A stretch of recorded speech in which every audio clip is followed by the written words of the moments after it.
All right. Happy New Year, fellow FanDuelers, and let's get ready for the final week of the NFL season, Week 18, which will pretty much be splitting up into two slates, a two-game Saturday and a 14 game. They literally got the entire schedule off from one all the way down to eight again. But for this particular video, we'll be only talking about the Saturday slate. The Sunday slate video might get published a little bit soon later after this, or might be ready and set for tomorrow. There's a lot of stuff, and I think there's still games being flexed around and moved, and information that's still being pending. So I think it's just best for me to wait on that information. I've been trying to find out stuff for those who've been actually looking at the FanDuel slate. You saw that FanDuel had the games up that was happening on Sunday. They just didn't have all the times up. They just listed them all at 1 o'clock because until like it was confirmed by the NFL. Because even on ESPN had them all to be determined. They didn't know when they were going to flex and move what where. So the typical win and you're in kind of games are going to get flexed to the most strategic spots, and that ended up going to if you were looking at the schedule, originally Dallas and Washington had the Sunday night slot, and it went to Green Bay and the Lions. So it's just one of those things that things could still get moved. And then, of course, with Sunday's game, unfortunately, there are still things that can still be moved. First off, man, Hamlin, we just want to, you know, uh, you know, last updates on him. Like I said, it was a scary thing that happened last night. Uh, we just man, just hope that thoughts and prayers to family. Last news was his vitals were better. Still a long road to go through, but we're just a lot of us are just glad here. It's not easy to talk fantasy after something that happen like that. But hey, bad things happen. We do have to move on, but I will wait and hold off on the Sunday slate, which is what both the Bills and the Bengals are on. So we'll just focus on the Saturday slate with this video. But thoughts prayers to the man Hamlin and his family. And just want to give my own personal shout out myself. Not too much as serious that situation, but found out around New Year's weekend or whatever. My daughter's in the hospital, and nothing too major. She's been complaining about stomach pains and everything like that, and now it's been pretty much straightened out and found out that she has a little gallbladder issue with her inflamed gallbladder, so she'll be getting ready for surgery real soon. So thoughts and prayers to Demir Bird and I said Demir Bird. Wow, Demir Bird, the wide receiver for the Patriots. Whew, man. Demir Hamlin, thoughts and prayers to your family. And hey, that's me if you ever see this video. Daddy loves you. Hang in there. Went to go see her yesterday. She's in good spirits. She just was pretty much hurting to get the procedure done. But I've been in the hospital field for a while, and gallbladder. There's two things that God put in our body that we don't need: tonsils and gallbladder. Two quick incisions, that thing is out of there. And she just really wants to get back into playing basketball after having fractured toe, fractured finger, and all this. She seems to always have a setback. Hopefully, she can at least have something to do for her senior year. So, baby girl, daddy loves you. Big shout out. The grade A fantasy community, we're all behind you. But you'll get through this fine, and you'll be on the court hopefully in a couple of weeks. Okay, so we get that out the way. Um, let's get into the Saturday slate. Okay.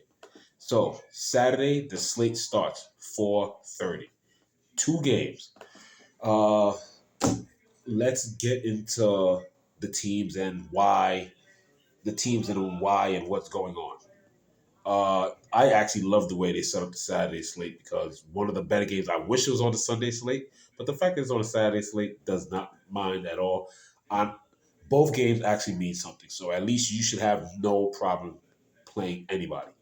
Uh, the only thing you might have to worry about is if Kansas City does start to blow out Las Vegas, they'll probably sit their stars because the way it sits right now, Chiefs win, home field, they're already in, but they're getting home field for the rest of the playoffs. The only team that's playing spoiler here is the Raiders, and the Raiders will be playing spoiler because there's no why not try to hurt or do something to inhibit success to your division rival. And then, of course, to me, the game of the day and probably the game of the weekend, it might end up game of the weekend. Rematch, two division rivals. Titans go to the Jaguars. 7-9 Titans versus 8-8 Jaguars. It's winning you're in. Loser goes home. Yes, if the Titans win, they also finish 8-9 losing record in that division. But the reason why, if the Titans win and they're in, the first tiebreaker when it comes to playoffs and single record is division record. And since the Titans will win this one, the series would be split. So, well, that's maybe the first tiebreaker. The second tiebreaker is division record, and right now Titans have the better division record than Jaguars. So that's the game right there that I'm definitely looking forward to. I'll be looking forward to that Saturday night. It's probably going to be more efficient for me, or probably more common for me to play just a Saturday slate than that Sunday slate because we got to wait to see playoff implications and who's going to sit, who's going to rest, who's going to probably play half or three quarters. We're going to have to worry about all that. It's kind of like how I like to start after like a long rest of football. I like to play preseason and just to get a feel for it. But the only difference with preseason, everybody's at 6,000. There's going to be people that's going to get a quarter, quarter and a half a burn. We kind of have a few games that have that, but Saturday you should feel fine if you're playing that Saturday 2 games late. You should absolutely feel fine in playing anybody who you want, especially the night game. So let's focus on the Saturday slate. Saturday 2 game. And once again, so 4:30 KC Las Vegas, like I said, and 8:15 tip Tennessee Jacksonville. So 2 games pretty much on top of each other, nothing stacked, separate times. You stack the KC Las Vegas game, yeah, you're probably gonna be looking pretty good. But if the Tennessee Jacksonville game blows up, your high scores are pretty much gonna go down real fast. Since Patrick Mahomes is the most on the slate, we'll start with quarterback, and then we'll go to running back, and so on and so forth. So only 4 quarterbacks to worry about. Patrick Mahomes, he's 9,500. If you're picking Mahomes right now, the chalkiest thing to do is have Mahomes, McKinnon, Kelsey. That's probably the chalkiest thing to do, more than likely. So you're definitely gonna have to find a way to get different. You're probably gonna have to maybe, I don't know, maybe four stack if you can afford it, or maybe leave out Kelsey. Maybe leave out Kelsey and then maybe go for one of the wide receivers, Marquez Valdez Scantling or Noah Gray, the backup tight end who sometimes get goal line looks. You're just gonna have to figure out something. That's the only thing with the 2 games. You're gonna have to figure out something. In the previous matchup against Las Vegas in the middle of the year, uh, well, not middle, early in the year, back on October 10th, Mahomes threw at home. He threw 4 touchdowns, ran for 28 yards, racked up 30.48 fantasy points. So high side definitely on Mahomes. Vegas defense is not that good. It's one of the worst in the league. So I think picking this, if you're not picking Mahomes, most likely you're picking Lawrence. Now, because of how impressive he was, Stidham probably raised some eyebrows, but I'm pretty sure when it comes to the quarterbacks here, Mahomes, most old, second is Trevor Lawrence, after that is Stidham. And I mean, if you're hoping against a decent to okay defense, Joshua Dobbs, he's 6,400, but you better hope he at least has to have a decent game. He can't turn over the ball like that for your lineup to win because starting with a quarterback at 6,400 on FanDuel, you should be able to do a lot. The question is, what are you going to stack him with? You got to do something with Joshua Dobbs. I don't think you can run him naked and then maybe pick a bunch of Chiefs and Raiders or maybe have somebody else from the Jacksonville game or something like that. I don't really recommend it. Pretty much, it's all about Mahomes. The Trevor Lawrence. Trevor Lawrence is 1,500 lower than Mahomes. So 8,000. He's pretty much going to be good to go. He's still battling a toe injury. He was questionable last week. He played, didn't have to play the whole game. So the toe didn't get that much running. I'm pretty sure they'll take it easy on him in practice. And Stidham is carrying the Q tag right now. Uh, Elbow issue, but I'm pretty sure with his gutsy performance, and hey, they probably they're most likely gonna let him play anyway because hey, if they figure they got a quarterback for the future, they got him. So Stidham is 1,000 cheaper than Lawrence at 7,000. So, and yes, the reason why I'm bringing up Joshua Dobbs is not Malik Willis, even though he's under him. They're both 6,400, but Tennessee already made the announcement that they will be going with Joshua Dobbs. They made the announcement yesterday, so Joshua Dobbs will be the starting quarterback for the Titans coming Saturday.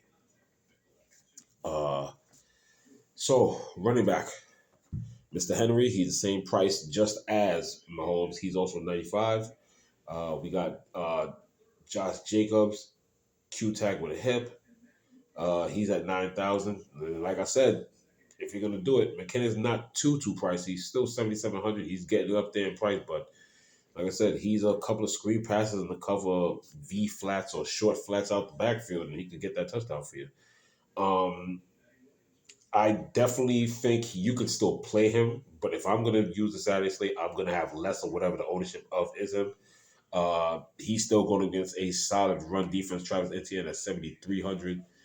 In his previous matchup, was he injured for that previous match? Did he play? Yo, he did play. He pretty much times two whatever he had in rush attempts. So 17 rush attempts, 32 yards. And this is before when we were all saying, "Hey, we wish at least Jacksonville will throw him the ball," because this is when he would get like maybe 3-1 game, but then get zero for like a couple of weeks. The last few weeks, they at least been somewhat giving him some value in the backfield, 3 targets, 3 receptions, whatever. But it's been consistently on a weekly basis. So maybe being at home, the good weather, if they see they can't pound that ball with ATM, you got to get that man in the flat and use some of that speed and athleticism that I've been telling you guys since August about this kid. Uh, I'm pretty sure Trevor Lawrence is going to want to sling it downfield to Ingram, Zay Jones, and Christian Kirk. But we're going to have to. I hope for at least this win in your end playoff scenario, they're smart enough to try and give NTN at least 5 to 6 targets instead of 3. Just double it up. That's all. I'm not saying make him Christian McCaffrey, but I think for them to at least win this game, forget fantasy impact, for them to win this game, Travis Etienne has to get the ball out the backfield. Has to. Nice price at 7,300. As we keep going down, Isaiah Pacheco, 6,500. Like I said, he's definitely ever since that fumble in Houston, it's been a little different for him, but he's still productive. It's just that most of the big plays are just going to McKinnon. I mean, since the fumble in that Houston game, he's still part of the offense. 14 carries against Seattle for 58 yards, and is still seeing a reception, a target or two out the backfield. Last week against Denver, 9 rushes, 31 yards, and got a rushing touchdown. So Pacheco's still there. So if you're looking to beat the McKinnon stacks, if you're looking to do that, let's say if McKinnon has a decent game running, gets a few catches, but he doesn't get the touchdown, and Isaiah Pacheco has a decent game like this, like the 14 for 58, he doesn't get the receiving touchdown because they don't throw it to him like that. But let's say he gets the rushing touchdown and grabs a couple passes, you automatically beat the McKinnon lineup. So this is definitely a leverage play.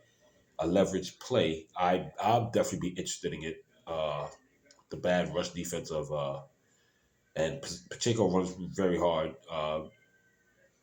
Raiders defense is very susceptible to the run. So even though McKinnon has been getting the carry as well, McKinnon's more of the flashy scat back where it's getting the receptions and then it will put him in the open field. Pacheco, capable of catching, but he's the hard runner. I think I'll be taking chances. I got a feeling I'm definitely going to be playing both slates. I'll be definitely taking my chances on Pacheco because McKinnon's going to be heavy owned. Everybody's on the McKinnon train. I still like Pacheco. I know his touches have been reduced. He has been ruled out the offense. He still had 15 carries in the Houston game. He still had 14 carries the week after. It went down to 9 carries, fine. But a good leverage play, I definitely like Pacheco for a DFS strategy over McKinnon. Will I be now? Of course, will I have McKinnon in my lineup? Of course. Will I try to get extra? Will I try to get extra and have both in my lineup? Of course. You got to do something different in the two games. There's only so many options. Uh, After that, I don't really see much. I mean, there was guys that are getting carries. You got Jermichael Hasty, that got some touches last week. He ran a touchdown, but I think that was more to the fact that Jacksonville was blowing out their opponent last week. Snoop Conner even got something in there. So, I mean, there are wild card plays in here, whatever, but not really looking much lower than after Pacheco or whatever. Other than that. I mean, you could take the risk, hopefully, because a low old guy like that, because all of these guys, after you go to Pacheco 6,500, the next running back drops to 6,000, then it drops to 54. And the 6,000 guys on IR is Clyde Edwards Hilaire, so you can't even count that. So it drops from 65 all the way down to 54. So, it's all how you make it up. Let's go to wide receiver. And, I mean, hey, he's going to be geared to go get him one more time, man. Why not? Devontae Adams, 9,100. I mean, you're gonna have Stidham, you gotta stack them. You gotta stack them. You gotta stack them. Let me see his stats from the last game. And from that game, oh yeah, yeah, he might want to do his thing out there. 7 targets, 3 receptions, 124 yards, 2 touchdowns, 25.9 points. Are you interested in that? I said, are you interested in that? You might be. Christian Kirk is the next guy, and whew, that's a gap. This reminds me of the and like I said, speaking of Kelsey, this is Kansas City. But man, when it comes to these short slates or whatever, but even on the long slates, some of these top guys are way over. If you have the guts to, and hopefully it's a risk to do it, but man, I know you could beat so many lines as popular as Devontae Adams is because it works so many times with Kelsey. Yes, Kelsey can get you, but sometimes if you've seen the videos, Kelsey's 8,000, 8,500. If Andrews is on the same slate, he's maybe 1,000 less, and then after that is like 2,000 to the next tight end. Sometimes when Andrew isn't around, when he was hurt, or he was maybe the Monday night game or the Sunday night game, it will go from an 8,000 to 8,500 Kelsey in that range, and then drop to like what it was just a few weeks ago. It was a 6,000 or $6,500 Hawkinson. So and Hawkinson played way better and then ended up paying off. So you ended up beating the Kelsey lineups anyway. If you want to take that risk, and the reason why I'm bringing that comparison up, 9,100 drops to all the way down to 7,500 in Christian Kirk. Right after that, 500 more, you drop down 500 more to Juju Smith Schuster. Uh, right after that is Zay Jones at 3,200. Look here, man. I understand it's a tournament, but there's already when I saw the schedule and how they had it set up, there's already two things I didn't like. Will I be taking chances on him? Yes. He'll be a light fade on me. I'll be definitely low owned than, Travis Etienne because they're not throwing him the ball. I'm not gonna count on him throwing him the ball, whatever. He's their main rusher, he's their workhorse. Regardless of what you think of Tennessee and the offense, it's still well coached. They're tough against the run. Okay? They like to sling it to the tight end and their 3 wide receivers. That's their running back is their running back, pretty much. It's really and sometimes the runs to NTN is not even the vibes run. Trevor Lawrence has matured enough where he goes through his progressions 1, 2, 3, sometimes even 4. And when he's in trouble, Lawrence can scramble out and then get it to NTN. That's why NTN has 2, 3 receptions. It's a lucky thing that NTN has had 3 targets the last 3 weeks, but then had 2 receptions, 3 receptions, 3 receptions. Before that, it'll be 0, 1. Oh, history again, and then it'll go 0, 0, 1, stuff like that. So, but if there's anything, I'm not really touching most of Tennessee's wide receivers. Traylon Burks at 64, they could possibly do something. Kadarius Toney, that's the thing with Kansas City. There's so many people now coming back. The question is, does McCall Hardman come back? He was trying to come back last week, then got ruled out, so he's still currently on IR. Like I said, Marquez Valdez-Scantling still there at 54. Hunter Renfro came back to life. There's a lot of options at wide receiver. Hunter Renfro came back to life at 5,300. Mac Hollins, the way he was slinging it, Mac Hollins still saw receptions at 5,800. Robert Woods, that's always going to be a fade for me. 5,700 will always be a fade for me, especially with Joshua Dobbs there. I understand. I'm just going to take that stand. If somehow they get a touchdown, something that hurts me, fine. If they somehow get 2 touchdowns in the game, they beat me. But I'll be fading Dobbs. I will be fading wide receivers. The only thing that interests me is maybe Titans defense and King Henry. That's pretty much it. I will be fading them. Not for me. We keep going down. Nick Westbrook, Keenan. Like I said, if you want to take chances, these when you're picking Tennessee guys, these are all like tournament plays, whatever. They can get that one long pass or have a decent productive day, like 6 for 78 with the touchdown. Yeah, it helps. These guys are 5,200. After that, it's just going down to like your long shots, Keelan Cole for Las Vegas, but now with that, he probably won't even get that much burn anyway, any snaps because you got Mac Hollins, Renfro's healthy, Darren Waller's healthy, you got Devontae Adams, so like, and then even Foster Moreau was taking some stuff up. So Keelan Cole lottery ticket. Justin Washington is a $4,800 lottery ticket, and then after that, these are guys just on the practice squad, pretty much. Let's go to tight end, and what's the gap here with Kelsey? Whew. Travis Kelsey, 8,200. Guess who's 6,000? I will be having a lot of Darren Waller. But it will be fun trying to fit in Kelsey. But I will be having a lot of Darren Waller. Evan Ingram, all the way down to 58. And then after that, you're going lottery ticket. Chica Congo, he's been a big part of the offense lately. Uh, I think he had a nice touchdown a couple of weeks ago, and then after that, he's just been pretty much there. The offense is pretty much stagnant, but he does get targeted: 4 targets, 2 targets, 5 targets, 6 targets, 5 targets, 5 targets, and they've been bouncing between quarterbacks. So he does get looked at. He still gets looked at. He still gets looked at. Cheap option. Foster Moreau, like I said, as many times they threw the ball that time last week, Foster Moreau still saw. Yeah, he scored 7 fantasy points. He's still consistently looking at 3, 3, 2, 1, 3, 7. So, and obviously I'm going back because Darren Waller just came back, but maybe with new QB still, Foster Moreau maybe looks like a good inside the 20 could get a touchdown kind of thing if they run a double tight end set, which the Raiders do at a decent percentage, which makes Foster Moreau a nice, maybe you double stack. Maybe you have an expensive tight end and then balance it out with having a $4,900. Maybe you have Kelsey and then balance it out with Foster Moreau as your flex. You could do that. There's a lot of things like 2, 3 game slates. Anything's on the table. Same rule, same thing applies to NBA DFS. Same thing applies to me when it's NHL DFS. NHL DFS. On short, can you pick players going against your defense? Yes, you can. You're gonna have to. You're gonna have some lines. When I first started playing DFS, no matter what the line is on these short states, I did my best to not have any players going, but they're scoring fantasy points. Like if the defense can come back with a pick six later, it's all about getting points. All right, so you're just gonna have to find your way to get different. Other lottery tickets, you got Austin Hooper of Tennessee, 4,800. Noah Gray, who I mentioned earlier, he's already down to 45.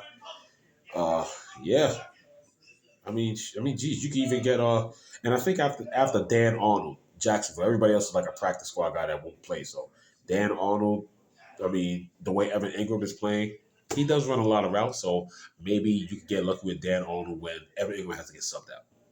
You know how it is when sometimes they run a deep route, they miss it, they get to the sideline so they can rest and get back on the next play. Maybe get lucky with a Dan Arnold. Those are the biggest lottery tickets there. 4,400 on FanDuel. And let's go to the defense, and there's only 4 of them to pick.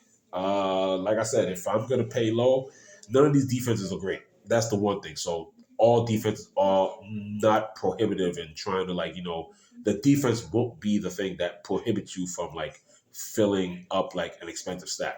Jacksonville's the highest on the slate at 4,700. So nobody's even that's close to 5,000, but nobody's at 5,000.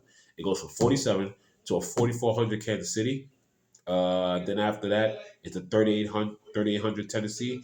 And then if you're going Las Vegas with that defense, then you're just looking to you're hoping that while they give up 24, 27 points or 30 points, you're hoping for at least a few sacks.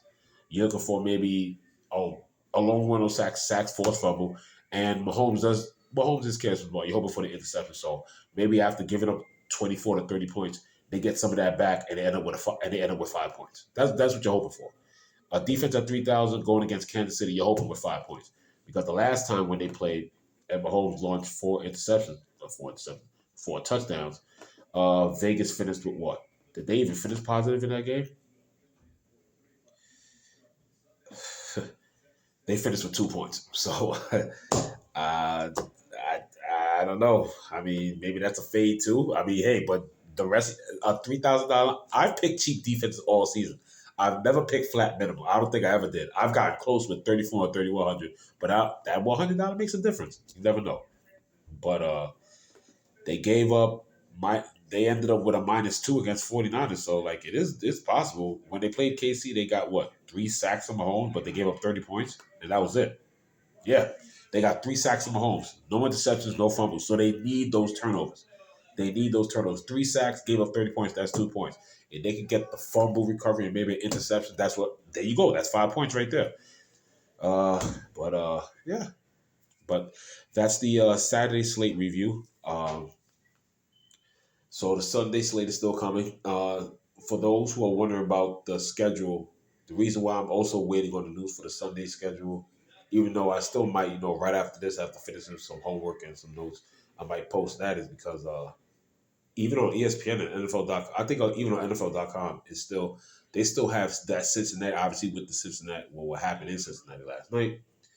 Cincinnati and the Ravens still don't have an official time, but I think on FanDuel the time is 4 o'clock, at 1 o'clock for Sunday slate. But like I said, that's not official. So I'm waiting to see what's going on with that personally. We shall see. We shall see what shapes up. But if there's one definite, FanDuel is having all the Sunday games together. There is no Monday Night Football. So, yes, be prepared for 14 games late. There's no Thursday Night Football. 2 games Saturday, everything else Sunday. And the only thing that was announced definite is, that's going to be a good game too. Uh, Packers at home against Detroit. I'll get into more of that when I talk about the Sunday slate. But I do hope you like this quick review of the Saturday slate. Uh, Another reason why I like the Saturday slate, like I said, unless Kansas City gets up way, way early and maybe they're milking the clock on one of those long short pass pick drives and everything like that, dumping it down the field, quick slants, and having Pacheco and McKinnon catch slants and all this other stuff. And they try to kill it with that one long 6 to 7 minute drive in the third quarter. Everybody's viable to play the whole game here, so that's the one advantage of the Saturday slate. So other than that, I hope you all, I hope everybody's New Year's getting off to a great start. And Happy New Year. Good luck. Got a lot of homework to do. You don't have to be interrupted by a Thursday single game slate. So if you want, start getting ready for Saturday. This is Grade A Fantasy. The Sunday slate preview will be coming up soon. Peace.